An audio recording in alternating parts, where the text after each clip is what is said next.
Hey, Welcome. welcome back to our podcast. Today we're going to be talking about the best weekend in wrestling all year long. Yep, we're a couple of days removed from WrestleMania. We're Thursday now. We had Raw after Mania and SmackDown after Mania, and the recap for NXT. Some good call-ups I saw. But today's episode, we're going to talk strictly just Takeover and WrestleMania itself. Yeah, and we might talk about Raw and SmackDown after. Okay. So Takeover. I thought it was a very, very excellent show. You? I was actually very intrigued. Yeah. I was intrigued. I was excited. I was impressed a lot with everything. I don't think I was disappointed. So far with NXT, every takeover I've been intrigued. Yeah. And excited. Like I said, it's hard to find a terrible match on a takeover, any takeover, and this was no exception. I mean, every match was really good. So let's start off with the first match, which was the 6-man ladder match for the North American title. I did not expect it to be the first match, to be honest, but a smart move. Well, they needed a hot opener, so I mean, what's more hot than a ladder match? I think that the first match is just as important as the main event. Of course. I mean, it gets the crowd hot and gets them started, get them all full of energy. So in this match, it was Killian Dane, Lars Sullivan, EC3, Ricochet, Adam Cole, and the Velveteen Dream in a 6-man ladder match. Any standouts from that match? I was curious on your thoughts. To me, I think that Ricochet was really shined in this match. Well, yeah, he had to, since it was his debut match. I mean, he needed to... EC3 also. Yeah, his debut match too, and they needed to, show the crowd that...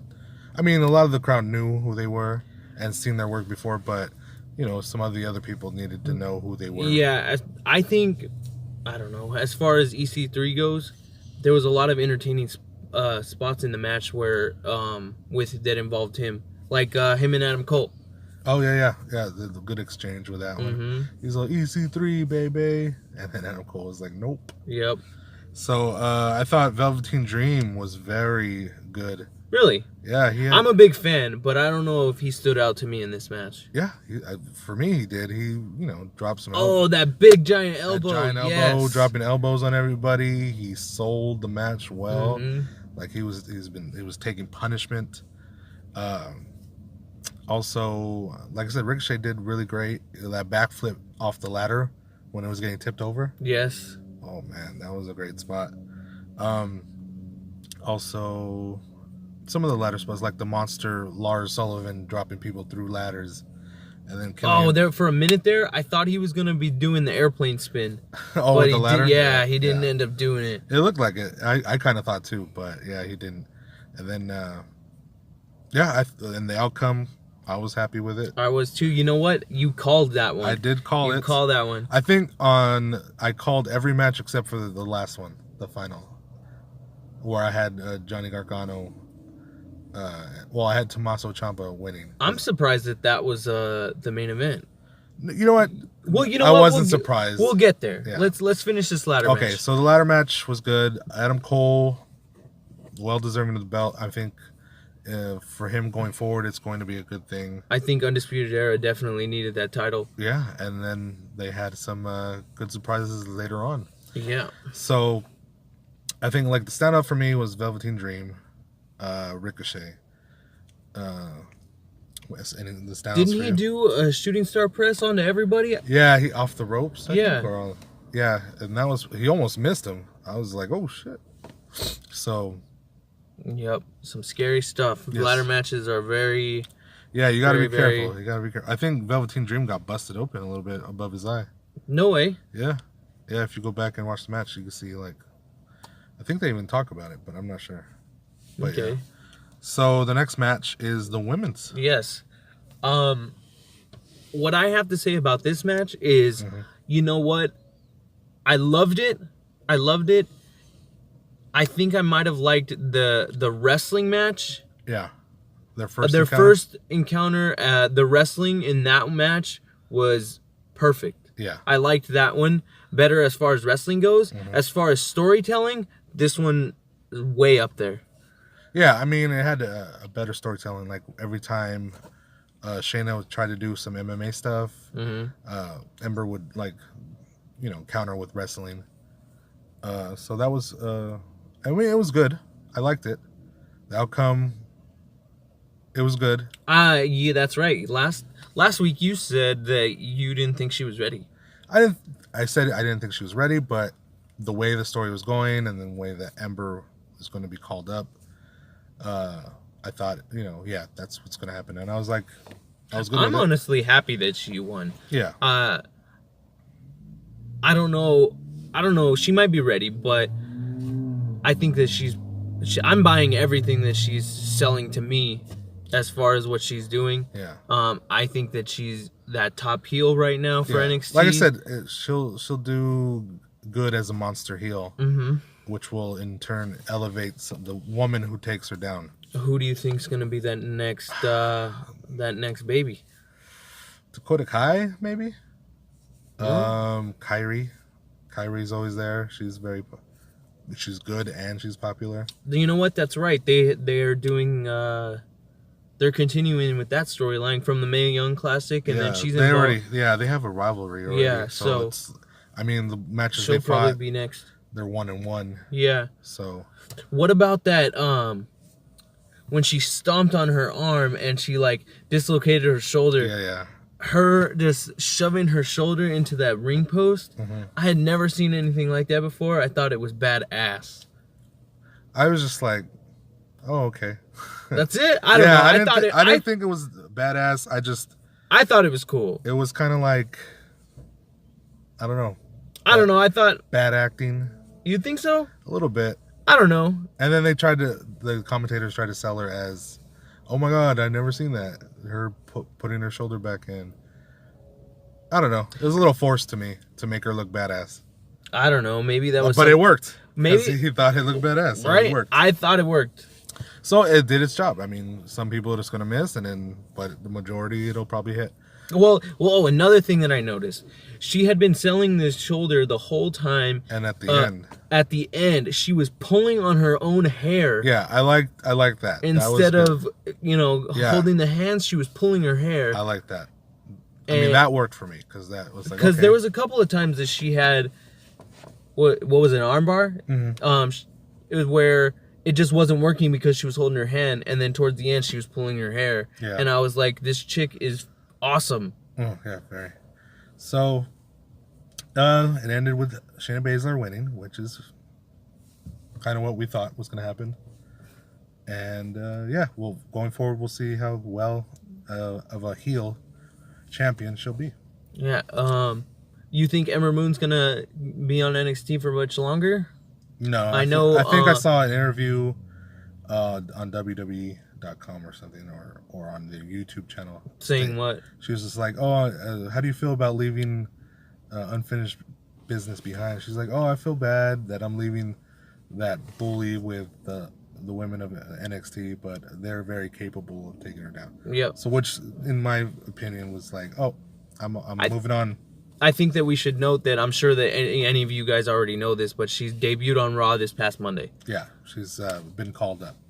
So, next match. We have the tag team title match. Adam Cole replacing the injured Bobby Fish. And Kyle O'Reilly versus Authors of Pain and Roderick Strong and Pete Dunne, the Bruiserweight.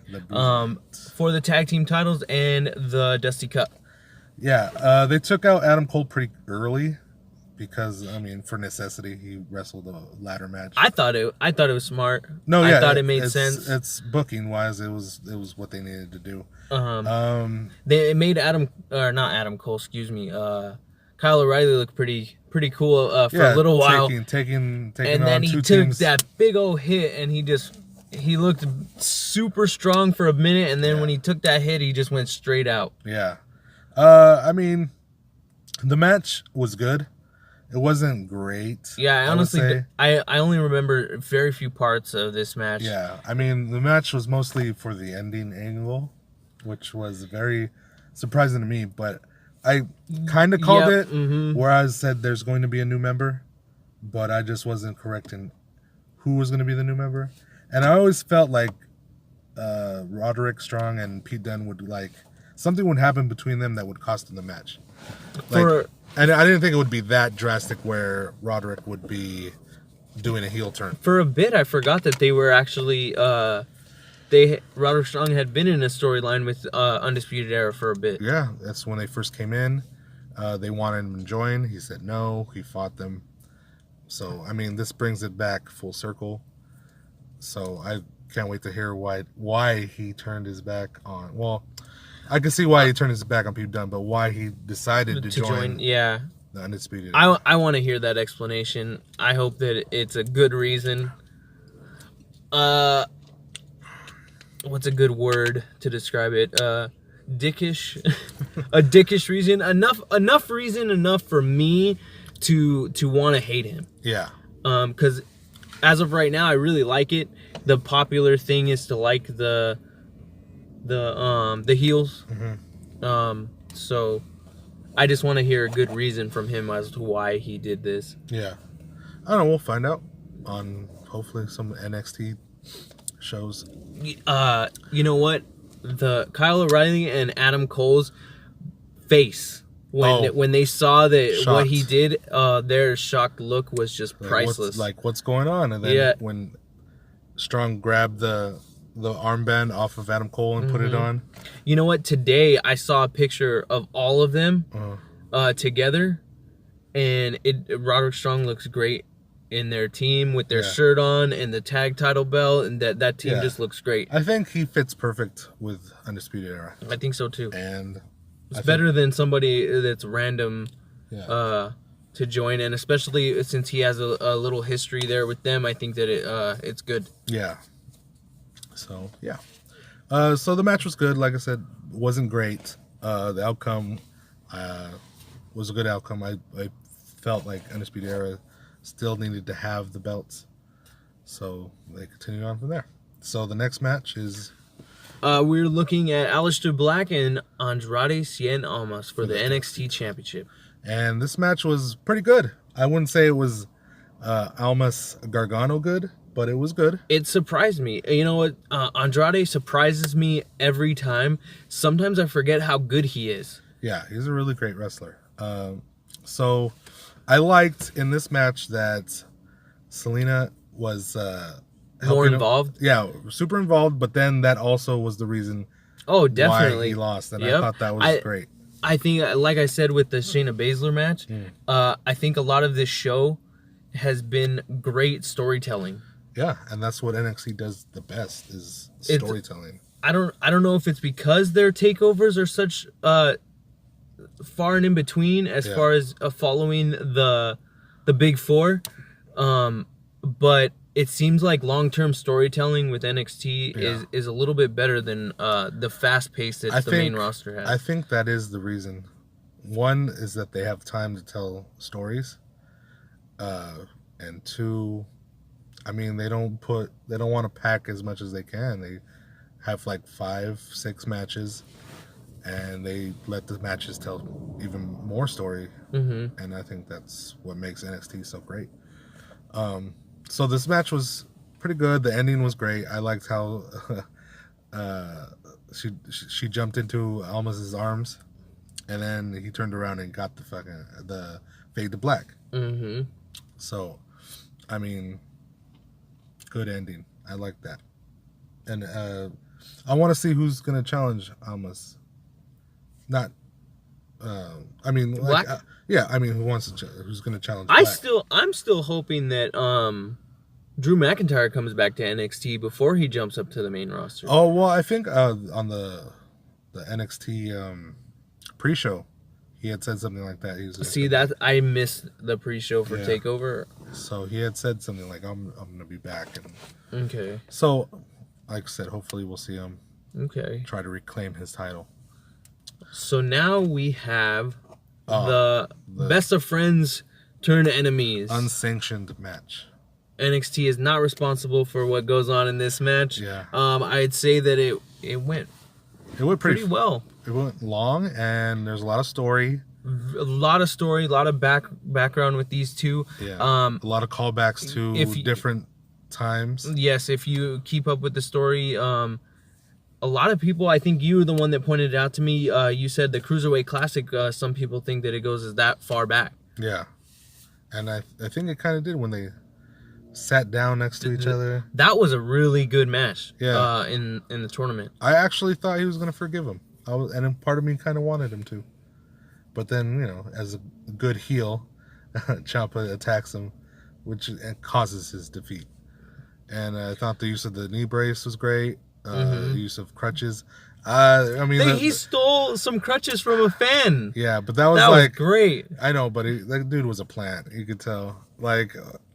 This guy with crutches is just standing by the barrier. I don't know. And then he walks away they had security walk with that guy. Yeah, I mean, if the dude was sitting in the front row, maybe that would have worked.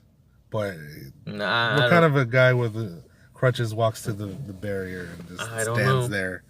So, I mean, but it was a needed tool for the match. So, yeah, with all that being said, that was a great match. A lot of story, a lot of emotion. How about that power bomb on the cement? Oh, that one was like, ouch. As soon as I saw that, I was like, oh, that. Sidebar, you know what I didn't notice? What I did notice? What? Shane McMahon was right there in the front row. Yeah. Yeah. Oh, really? Yeah. You know who was also there? Who? The Rock's grandma. Or his mom. Oh, that's right. The Rock's mom and his daughter. Yes. Yeah, I saw They were at Mania too. Yeah. So, I mean, maybe the daughter's going to try to be a wrestler. Oh, I didn't know that. Oh, I said maybe. I didn't say well. That's not confirmed. It's not confirmed. So, yeah, all in all, that show was a really great match. They had Gargano win. He got his NXT career back. I thought he would have, go to the main roster, but maybe they'll save that for a couple months down the road. Yeah, I want to see if Ciampa and Gargano are still going to have beef, which they probably should. So he's got his job back on NXT now. Yeah, so he's on NXT. And what's up with Ciampa not having any music? I think they just wanted him to soak up the booze. I thought so too. And you know what? He's got a lot of heat for this. He's a lot of heat. I mean, fans love him because he's a good wrestler, but they're really into his character of him. I think so too. Screwing over Gargano. For the typical bad guy. Yeah.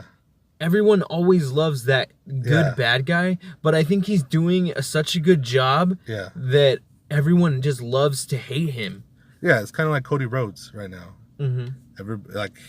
Everybody just loves to hate Cody Rhodes. I mean, he's a very accomplished wrestler. It's not like he's smart. It's not go away heat. It's the kind of heat you want as a heel. It's just you need that heat. Because a lot of the heels now are like, oh, we like him anyway because he's cool. So, you know what surprises me too, since we're talking about heels, is the Miz has always been hated, but a lot of people are loving him right now. He's earning respect, and that's what wrestlers need to do. Because he speaks truth. He spits the truth. He's a truth spitter. So yeah. All in all, Takeover was great. I'd probably give it the highest rating I can. So let's say if we're talking 1 out of 10, what would you give this show? Probably a good solid 9. 9? Yeah. Okay. I think the tag team match could have been better. I'm gonna go with an 8. Oh, okay. The women's match could have been better. Maybe I could have dropped it down to an 8, but whatever.